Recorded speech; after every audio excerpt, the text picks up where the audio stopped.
Hello guys and welcome back to How to Maximize. For today's video, I'll show you how to add a page to WordPress menu.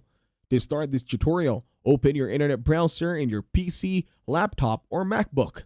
Once you are in your internet browser, head on over to WordPress.com and make sure you have logged into your account to make sure that you'll be easily following along the tutorials in this video that you're watching. Once in WordPress, head on over to the left side with your mouse cursor and then look for Pages, and then click on Add New. Once you're here, you will now be redirected to another web address.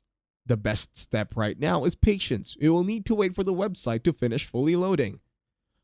Once we are here, a new pop-up window will appear. As you can see, there is a slate that is super easy to edit. Now once we are here, we've already made a new page for our WordPress. That's pretty simple. Again, if you missed the gist of the video, go back to step number 1.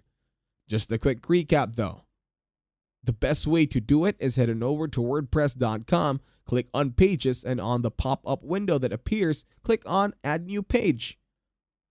And that's it. Thank you very much for watching. Please leave a like, share, and subscribe to the channel.